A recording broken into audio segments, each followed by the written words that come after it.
Hey everybody. How are you? It's obvious we haven't done this in a while. I know, we haven't. What's up? Hey, it's Lucas and Esther. We are here talking about this Sunday's Bible Study for Life Kids lesson, which is for March the 15th. Yes. Correct? Yep. We're going to be looking at Matthew chapter 18, verses 21 through 25, where Jesus is talking about forgiveness. And we just want to start off this time. We haven't done this in a while just because our scriptures have been so long. Right. A lot of the scriptures we've been covering have been, 1 to 4 chapters. Right. And so to read all of those things on these videos would really make them pretty long. We do encourage you to always read the Bible study material on your own. But today I'm going to be reading from the Christian Standard Bible, which is the version that is used in our Sunday school material. And so we want to stay consistent with that. So Matthew 18, starting in verse 21. This is the parable of the unforgiving servant. It says, Then Peter approached him and asked, Lord, how many times shall I forgive my brothers or sisters who sinned against me? As many as 7 times? I tell you, not as many as 7, Jesus replied, but 70 times 7. For this reason, the kingdom of heaven can be compared to a king who wanted to settle accounts with his servants. When he began to settle accounts, one who owed 10,000 talents was brought before him. Since he did not have the money to pay it back, his master commanded that he, his wife, his children, and everything he had be sold to pay the debt. At this, the servant fell face down before him and said, Be patient with me, and I will pay you everything. Then the master of that servant had compassion, released him, and forgave him the loan. That servant went out and found one of his fellow servants who owed him 100 denarii. He grabbed him, started choking him, and said, Pay me what you owe me. At this, his fellow servant fell down and began begging him, Please be patient with me, and I will pay you back. But he wasn't willing. Instead, he went and threw him into prison until he could pay back what was owed. When the other servants saw what had taken place, they were deeply distressed and went and reported to their master everything that had happened. Then, after he summoned him, his master said to him, You wicked servant, I forgave you all of your debt because you begged me. Shouldn't you also have had mercy on your fellow servant as I had mercy on you? And because he was angry, his master handed him over to the jailers to be tortured until he could pay everything that was owed. So also my heavenly Father will do to you unless you, everyone, forgive your sins of your brothers or sisters from your heart. That is, but not only is it one of the parables that we look at the most, but it relates directly with the Lord's Prayer. Mm-hmm. And I think that's one of the things we don't often think about when we look at this particular passage when, Jesus says in the Lord's Prayer, forgive our trespasses or forgive our debts as we forgive our debtors. That's a direct correlation to this exact story, and that our personal forgiveness is such an important thing because it's part of the work of salvation in our lives. That's really important that we look at that. Our unit verse comes from the book of Luke chapter 4, verse 18. And in that chapter it says, The Spirit of the Lord is on me because He has anointed me to preach good news to the poor. He has sent me to proclaim release to the captives and recovery of sight to the blind, to set free the oppressed, to proclaim the year of the Lord's favor. And that is a direct quote, a direct quote from the book of Isaiah, which is a really cool thing that Jesus is quoting there in Luke 4. Our weekly verse this week is Ephesians 4:32, and remember our weekly verse whenever we give our take-home sheets at the end is going to be the very first verse that parents are encouraged to read with their children throughout the rest of the week. So those are the things that we're going to be talking about. That's the quick overview of the scripture. Esther, why don't you get into exactly how Sunday school is going to work for us this week? Okay, well, as always, we encourage our teachers to get there about 15 minutes early. We always have music on. We want the kids to feel welcome when they arrive. So teachers, when you feel like you've got a big group of your kids ready and they've warmed up for a few minutes, then I would go ahead and start us off with a game. So the game that we're going to play this week, the first game, is a Bible skills game. Okay. So Lucas, you and I are going to do an example of this, okay? Let's do it. Mm-hmm. So we're studying right now from the Gospels, okay. The first 4 books of the Bible. So last week... First 4 books of the New Testament. Oh, yes, I'm sorry. Thank you, sir. in the New Testament. So last week, the kids really began to learn that that's Matthew, Mark, Luke, and John. And we have talked a lot about those. So this week, we're going to play kind of a version of rock, paper, scissors. Okay. With that. So Matthew is number 1. All right. Mark, Luke, and John. So Makes on sense. the count of 3, we go boom, boom, and we throw a number. And if it matches, then we both get to pick a candy from the jar.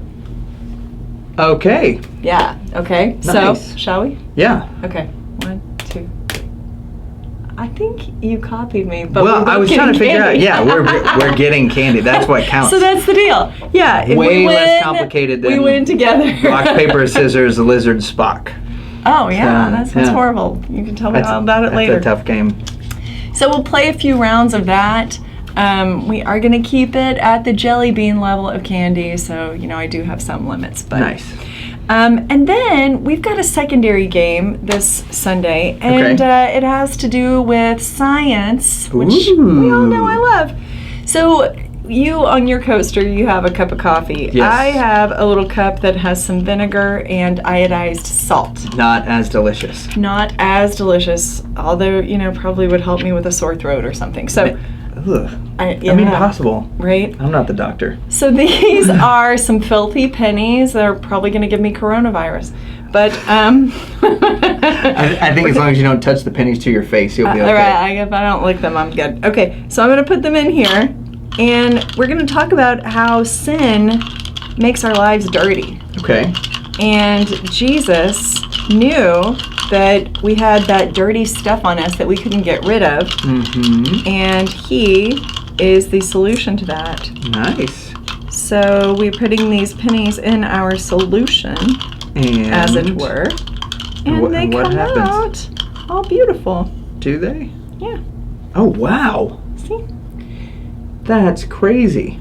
And then, as we continue They to... stink. They do stink. They smell awful, but Yeah. they look pretty. And then, as we continue to study, like Jesus has already cleaned these pennies, but when we study the Word and we are discipled and we forgive people, then we just get even cleaner and prettier with every act of obedience. Not That's that those are awesome. what save us, but Right. yeah. So anyway, we're going to start off with filthy money and come up with clean money. And then the kids get to put these in the offering. So get ready to Nice. count a bunch of stinky pennies. That's awesome. I'm so glad the bank has change machines that we can just take and put those into. Yeah. Yeah. So anyway, we'll be playing with pennies for a little while, and then more pennies to come later in the Yeah. lesson. Okay. So that's our game stuff, and then we are going to circle up for our story time. So each week, Lifeway provides us the teaching picture that goes along with our lesson. And on the back of these is your story all printed out and some review questions. So let's go over that. Jesus taught about forgiveness. Peter came to Jesus one day and asked him a question. If my brother sins against me, how many times should I forgive him? 7 times? Jesus answered that 7 times would not be enough. Jesus said 70 times 7, and we can talk to the kids a little bit about how those are holy numbers, and Jesus was basically saying infinity. You Right. forgive forever. Jesus told a story to explain, and then this is that same story that you already read. I won't go over that again. And then at the end, Jesus told Peter everyone should forgive and really mean it. If you hurt my feelings and I say, oh yeah, that's fine, I forgive you, and then I don't talk to you for a month, I may not have fully forgiven you. So Jesus wants us to really mean that when we forgive someone. So one of the things too that's really important for these kids to understand is the difference in what was owed. Oh, right. 10,000 talents, if we were to look at it in dollars, for instance, and this may be another great way for us to use our pennies, if someone were to owe you $10,000, that's like 10,000 talents.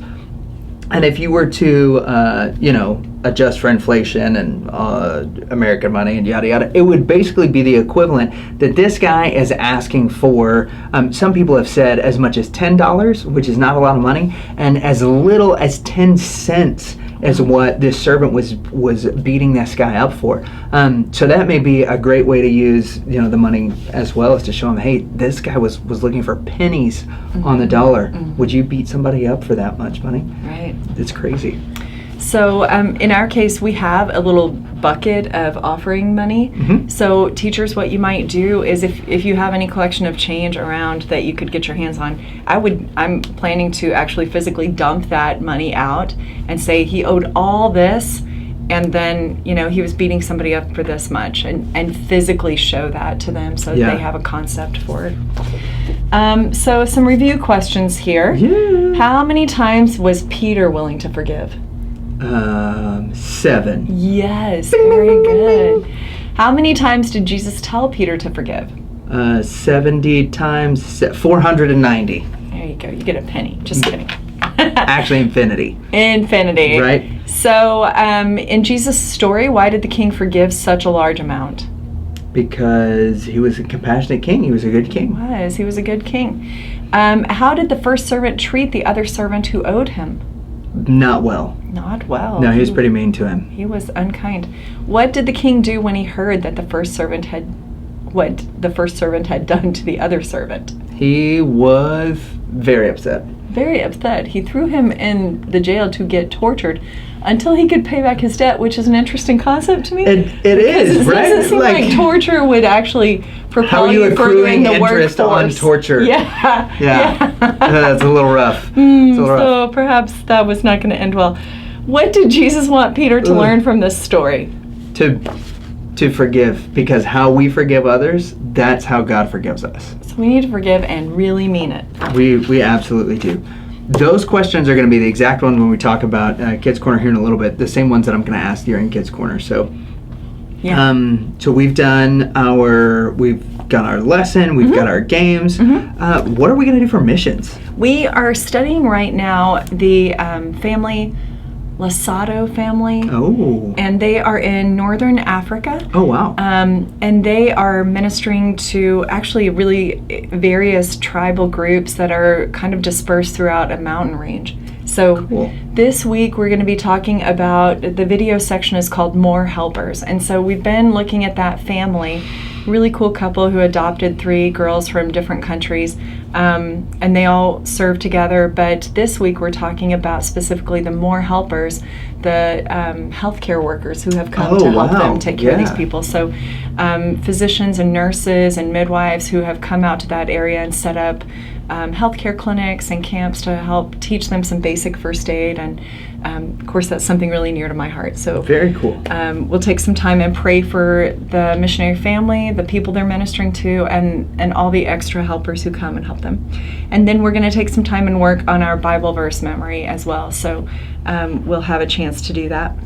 Awesome. And then we will line up and come down the hall to Kids Corner. Shuffle off down to worship. Our kids are going to participate in our first worship song this week. They're going to be there for announcements, which is always an awesome time. We want them to get used to being with us in worship. And that's been a really amazing thing, especially the last several weeks. We did the Lord's Supper a couple of weeks ago and got to explain to them a little about what that is and why Jesus died for us, and use that as an opportunity once again to share the gospel with them in a new and different way. So at the end of our announcements, I'll bring up our kiddos for Kids Corner, and we'll kind of showcase some of the things that they've learned about, give them the opportunity to talk about whatever is on their mind as it relates to the Bible study or not. We try to pull it into the Bible study. We do. We'll pray for them, and then as we stand up and greet one another this week, we'll send the kids back with your team. Yes. And they'll continue on with their lesson and new games. Yes. So we are going to recap the lesson when we get back down the hall. We always have a few newcomers at this interval, some people who didn't make it to Bible study time, and so they're with us at Big Church. And in this case, usually I restart us with a game. This time, for them to understand the game, I'm going to have to give a quick recap of our story. Nice. So we'll do that so that we can play this game. Whoa. Okay, so this is big money. I'm going to cut these up, and I'm going to have them spread out on the floor. child will take the bean bag. Okay. This is an official Texas bean bag, and they will toss said bean bag out onto one of these pieces of big money. Depending on what they tossed it onto, on the back are correlating questions. Nice. Okay, so I'll ask a question, which is why I had to recap the Yeah, story. sure. And if they can answer the question correctly, then they earn this much money, and we'll keep tabs, and everyone's going to get 3 tries. So what are the questions? One question is, how many times was Peter willing to forgive? 7 times. I'm just going to tell you right now, it so happens that every one of these questions Huh. correlates directly to those Talk questions. about reinforcement. How about it? Well done, Lifeways. Sometimes kudos. Nailed it. So that is what this lesson is going to be, or this game rather, and it should be a lot of fun. So whoever wins the biggest money gets to serve snack. Whoa. Nice. That's how I tie it up. I like that. I do it a lot. Well done, you. My children could have told you that that's what was coming. Oh, yeah. If you win, you get to serve. Woohoo. So I would have lost. I wouldn't have. There's no You way I would have lost. No, Like, you I would have been still so won. competitive. I would have Yep. just, it's fine. That's right. This is what I do now. So then once we have played our game, we'll have everybody sit down. Our winner gets to serve everybody snack, and we're going to start our videos. We are still starting off with the recap of the Bible story. It's told with a little animation, so it's different than what I would have done, and it's very cute. And then we roll right into our live action Mooseberry Yes. drama. Yeah. Which, things are ever intense. It's moving forward. We did finally come out of the tunnels out from under the school that didn't exist, and we Okay. found the head mooster, and we won the academic competition. Naturally. And yet Stephanie Malefoli is still in charge of curriculum development. Really? So she is trying to make everyone study only about herself. And Linus, I think his name's Linus, who got saved last semester or in the previous unit, Right. he is a new Christian, and he was preaching about Jesus, and now he's been thrown in school suspension. Wow. So Or- essentially he's in prison. We got a little Paul situation happening. It's pretty cool. All right. So Stephanie Malefoli. My God. Boy, they got creative with these names. It's pretty good. If you can't rhyme it, make up your own word. Yeah, that's fine. Poe did it. What's Of course he phantasmagoric? did. Yeah. Ask Edgar. We are. Okay, so once we're done with our video and our snack time, then we are going to break up into our small groups, and we're going to have, instead of a game time, Okay. there were some great games, and feel free to choose one of those, but with our group, we are going to have a skit time. Hey. Hey. So what are we going to be acting out? So we're going to have a troupe of however many kids we've got. Sure. And they're going to rotate through getting to be the writer-director Okay. and the acting team. So the writer-director is going to have to come up with a situation in which it would be hard to forgive someone. Ooh. Oh, man. Something from real life.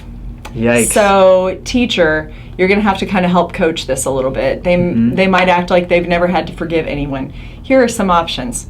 Somebody is playing your video game and won't let you have a turn. Somebody lied, and now you have to be able to tell the truth. You got in trouble and it wasn't your fault, but then the person came to you and said they were sorry. Ugh. So, Those are tough. and on and on. Yeah. What we do want to be cautious with, and why it's so important that we have teachers that are able to coach, is because while some kids might not come up with a scenario at all, there will be other kids who come up with a scenario that may be a bit too real. It's true. It's true. So, just guard that, especially depending upon your group. We've had some kids who are in, frankly, just abusive situations. And you want to be careful that if something starts to come up that might be a negative impact on another student, that you give that kid a safe alternate place to talk about it. And also that we have the time to, if somebody comes up, and we've had some situations like this before, where like, what's something difficult that you would have to forgive? Well, when mommy hit daddy, or vice versa. Right. Or we've got to be like, you know what, that would be tough to forgive. Can you think of another one that maybe everybody here has experienced? And be like, oh, okay. But then it also gives us the opportunity to come in alongside and to talk to that kiddo and say, hey, can you tell me about that? How are you doing? Are you okay? Right. And do kind of a little wellness check on the kids. Yeah. So. Obviously, we always are going to make time. It's not that we're necessarily going to have time, but we're going to make time to circle back on anything important that comes up in those situations. Absolutely. And hopefully you've got pastors and directors working with you who know how to handle those situations and can walk you through it. So be talking to your leadership about that ahead of time. Definitely. And try to come up with some sort of a plan. We've got a couple of great plan in place items and things that we've gone over for this exact type of scenario, because as much as we want to say that it doesn't happen in any church, and definitely not our church, we don't have anything like that happens there, the truth is that if our kids are being honest and they're comfortable, they're going to bring up those types of scenarios. And it's important that we're equipped on how to deal with them and making sure we're taking care and loving those kiddos, right? And I just would encourage you, go ahead and look up the number to Child Protective Services and have access to that. Yeah. It's online. Google it. Okay, so that's our skit team, and we took a really serious turn with that, but I think it was important. And then for our craft time, I left a box in the back. We're going to be making little banners. We have some foam little shaped banner things, and we're going to talk about how forgiveness shows up in our life. It's like a banner over our life. It makes us look different from the other people around us because we respond differently when hard times come. That's pretty cool. So we'll be making a little banner for that, and I apologize, I must have left it in the back. Aww. So then we will be in our small group situations when the parents and guardians come back to pick up their children. Yes. And so it is important that we go through the ABCs with our kids. We tend to do this, I missed it when I was talking about this, but we tend to do this when we're in big group before we separate out into our small group settings, and that way we can be sure we cover it. So the way that we cover the gospel every week is very consistent. We present it in a format that's called the ABCs, which stands for admit, believe, and confess or choose. I usually say choose because I feel like the kids understand that a little bit better Absolutely. than saying confess. So each week, your lesson will give you plenty of material to draw from to pull in those key concepts. In this case, it's very easy. We can talk about how we've all been that person who needed forgiveness. No doubt. Not only have we been called to forgive other people, but God has had to forgive sin in my life. And so I needed to admit that I was sinful, that I had done things wrong. I needed to believe that when Jesus died for me, he paid the price for my sins. And now I need to choose to follow him. And one way that we follow him is through forgiveness of other people, and pursuing holiness and studying God's word, and being alongside our brothers and sisters and help calling them to holiness. And so there's an easy way for us to present this every week, but it's really important to do that. So we will be sure and go through the gospel before we separate up into small groups. And then when parents do come to pick up their children, we're going to give them an age-appropriate handout for the kid. Ooh. So we have 3 different age groups that Lifeway has provided. The first one is 3 years old to pre-K, and then we have kindergarten through 2nd grade, and then we have 3rd through 5th. So depending on what age your kids are, give them one of those activities. And it starts daily Bible reading right here with Ephesians 4:32, which is our weekly verse. Yep. So, Pastor Lucas, I think that's all I've got for you. Man, that is quick and easy. Guys, we are praying for you. We hope that you're doing well, that you're studying well, and we know that you're going to be blessed if you are properly prepared and making sure that you're loving on these kiddos. Okay. Have fun, you guys. You'll have a great week. We'll see you next time.